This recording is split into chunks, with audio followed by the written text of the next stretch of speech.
Hi everyone, welcome back to Coding 101, and in this video we will be talking about operators. So what are operators exactly? Operators are basically any symbol that performs certain computations, mathematical or logical, on your data types and variables. So in the previous video we actually was introduced to an operator, and that was your assignment operator. So we created a variable name and we assigned it the value of, that's my name there, Faiz. And this is your assignment operator. So there are actually multiple assignment operators, but we will not talk about that right now. First, we're going to be talking about arithmetic operators. So what are arithmetic operators? If you've actually done basic mathematics, you actually will be familiar with it. You will have your addition, let's just say 1 plus 2, and then your subtraction, multiplication, which is a star sign, and then your division. Now these are basic arithmetic. So let's just run this, and we have 3 minus 1, 2, 0.5. You can use a calculator to check, but I think it should be correct. So when we're looking at 1 divided by 2, you have a decimal point here, 0.5. If you would like it to basically do an integer division, we can actually do that. So instead of a single slash, we can do a double slash, and that should give you 0. So let me do 5 divided by 2. 5 divided by 2, 5 integer division of 2, and then you get 2.5 and 2. And as you can see, it will round down the number to the next lowest integer number, whole number. So after that, you will have a the power operator, that is 5 to the power of 2, which will evaluate to 25, and then that's 25. Then you have the modulus operator, that will be your percentage sign. This will give you the remainder. So 5 divided by 2 is actually it's 2.5, but if you do an integer, it gives you 2. So that gives you a remainder of 1. It gives you a remainder of 1. So these are all your arithmetic operators. It performs arithmetic operations. But you may ask yourself, can we do it on other data types, or is it strictly only for numbers? We've never tried floats. Let me try floats on integer division here. 5.5 divided by 2 equal 25. Yeah, so we can actually do it on integers and floats. So it will do all the arithmetic operations. What about strings? Can we do any operations with strings? Let's try addition. Maybe we'll put my first name and we're going to add it to my last name, and we're going to see what happens. I'm going to run it, and what it does is it outputs those two strings together and puts just a single string here. So this is what we call concatenation. It's the joining of two strings together to make one string. So can we do maybe subtraction? What will happen if we subtract a string by another string? So you get an error here. It says unsupported operand type for string and string. So you can't do a subtraction of a string and a string. So different operators will behave differently depending on what the data type is. So what operations are you doing on a certain data type? So you can, maybe let's look at multiplication of a string. So you get another type error, and that will be can't multiply sequence by a non-integer type of string. So we can't multiply by a non-integer of type string. Maybe we can actually multiply a string by a number. So maybe we can put an integer, we'll put 5. So if we do that, what it does is it repeats the string 5 times. And What if we do it with a list? We can actually do this with a list. Run that, and it will put it in a list, the 5 strings, the same string. And we can also concatenate 2 lists together to make one list. Run that. Okay, so we have 2 strings in one list. So we've established that the different operators, arithmetic operators, and it actually behaves differently depending on the data type. So one last thing you need to know about arithmetic operators is there is a precedent. So what is precedent? Basically, precedence is what operations are performed before another operation. So if you have like minus 44, and you multiply by 5, you divide by 2, if you run this, you get minus 107, right? So if you really do the math, you would realize that it doesn't happen by sequence. So it doesn't go 1 plus 2 and then you minus 44 and then you multiply by 5 and divide by 2, because let's just do a quick math here. So 1 plus 2 is 3, minus 44 would be minus 41, times multiply by 5 would be 205. You divide by 2, it will be 102.5, minus 102.5. You didn't get that. So what it does is there is a precedence to the operation. So you have what we call operator precedence. Operator precedence. And all you have to remember is this mnemonic called PEMDAS. PEMDAS. So PEMDAS stands for parentheses, exponents, multiplication, division, addition, and subtraction. So we're going to talk about these basic operations first. And we're going to separate multiplication and division and addition and subtraction together, because the precedence only affects basically grouping. So multiplication and divisions are together. This means that when dealing with multiplications and divisions, it will look at the sequence. So it will happen sequentially.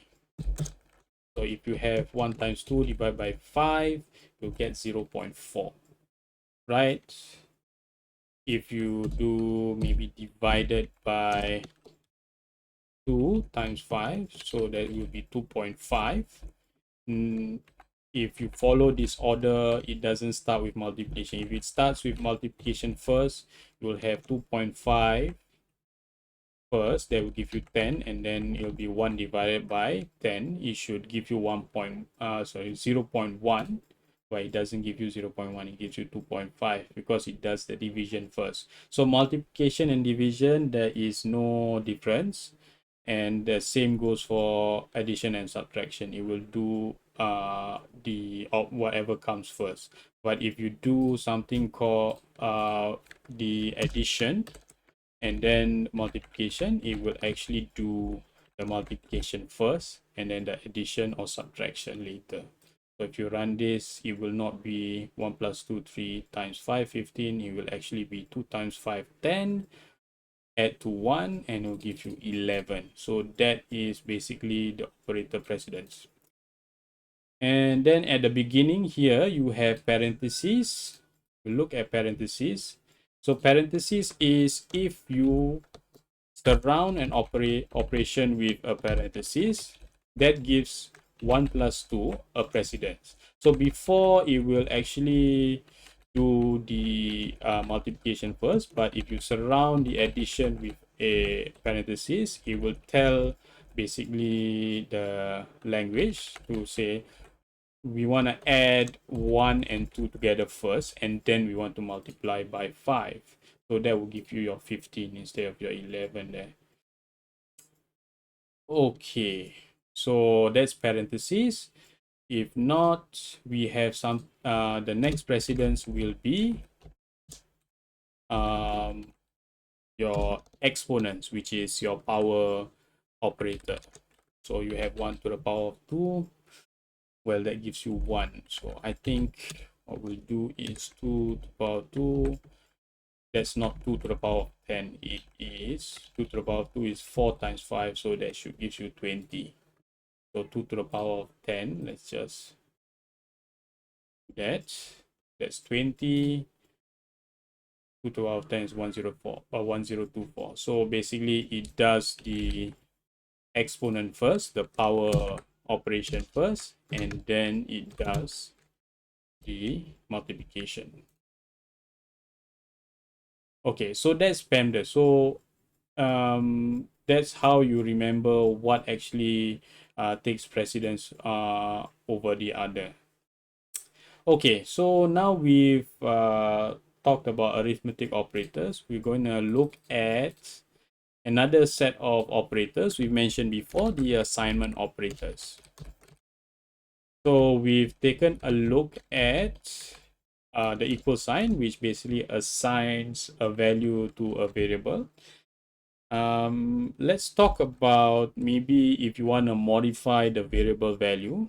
Let's create a variable age, and let's put 25.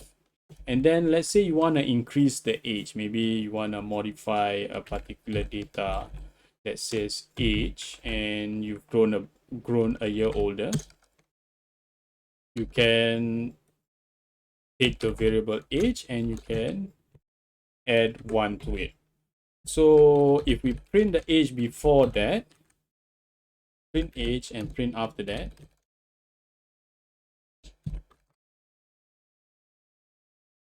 let's just run that. We get 25 and 26. So before we actually added 1, it was still 25. So after we've added 1, it is now 26. So this is what we call increments. So we've incremented by 1, and you can do it this way. But another way to do it is by using an increment operator. So an increment operator is your addition sign followed by the assignment operator. So when you do that and you just put 1, so it's the same thing. It will actually increase age by 1. You can also do, maybe you want to increase by 5. That will give you 30. So you can do it with all the other operators. You can minus, equal, or multiplication, division. You can put your integer division, your power operator, or your modulus operator there, and just before the assignment operator, it modifies the previous value by that operation. So it performs that operation into that previous value there. So those are your assignment operators. So the next class of operators are your logical operator. So sorry, it's the comparison operator. Talk about comparison operators first. So as the name suggests, it compares two values together and it produces a boolean. So we've talked about booleans before. It gives you a value of false. So for example, if we have 1 and this is a greater than sign, and then 2, so this expression here says 1 is greater than 2. So in math, we know that 1 is not greater than 2. So if you print this out, it will give you a false boolean here. So because we know 1 is not greater than 2, but 1 is less than 2. So this is the less than operator, and this will operate, it will evaluate to true. So you also have the less than equal sign. 1 is less than or equal to 2. So if we do that, it will evaluate to true. If we just have the less than, this will evaluate to false. So the same thing, we have greater than equal. So this will be true, and then we have 1 is greater than 1 is false. So we have greater than, less than, greater than or equal, less than or equal. Okay, so those are your comparison operators. Now we're going to look at your logical operators. So your logical operators basically compare two conditions. So this is a condition, 1 is greater than 1 is a condition, and then with another condition. So for example, let's give an example. We'll just give a boolean true, and then we'll type out and false. So when we print this, let's just tag it so we know what it is. Print a string together. I put an equal sign. We're going to print that true and false equals false, because true and false in logical operations will give you false. But what if you put true and true? Let's put there, true and true. That will give you true. So one of the conditions, if it's false, it will return false. If both of the conditions are true, it will return to true. So the next one, we have the OR operator.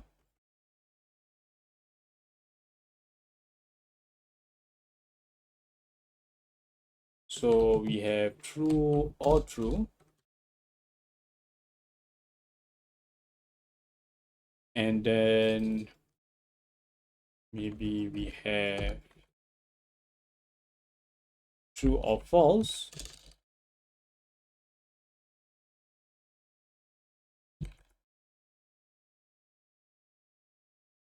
I do false,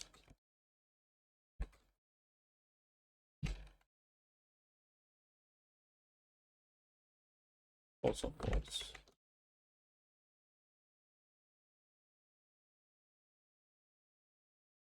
Okay, so let's just run that.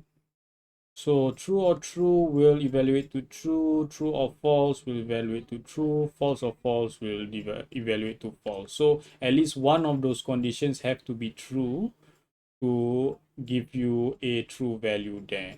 So these are your logical operators, and we have one more, which is the not operator. So we're going to put not false. This should evaluate to true, and then print not true. That should evaluate to false. So not operators basically converts the boolean to its opposite. So if it's not false, it's true. Not true is false. So these are your logical operators. So the next one we want to talk about is identity operators. Identity operators. So I'll give you an example. Maybe we'll have the variable x equal 12, and then y equal 27, and then we'll have a variable z, which I will assign the value x. So right now, let's just print all of these values. X, I'm just going to print it in one line.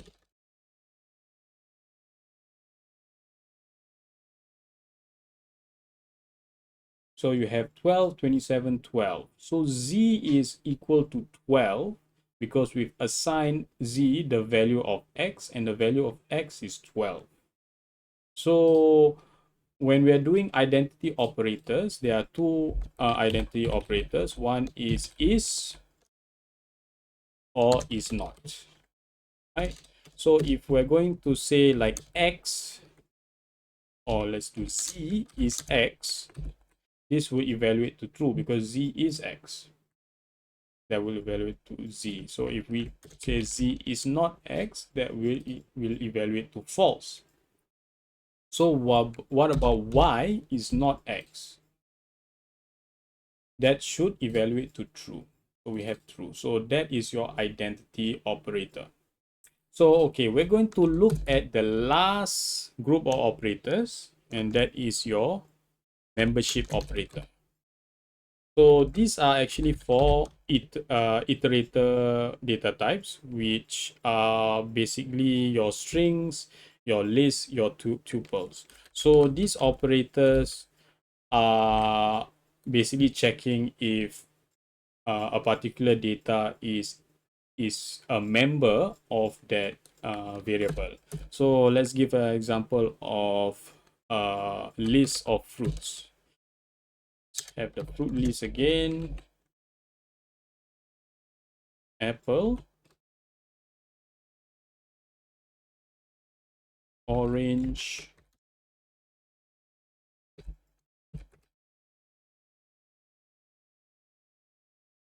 banana. So if I print, maybe I'll say apple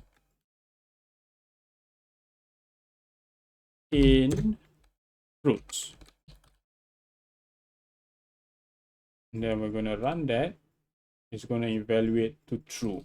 So because apple is in fruits, so there is, but what if I put sort of mango? Is mango in fruits?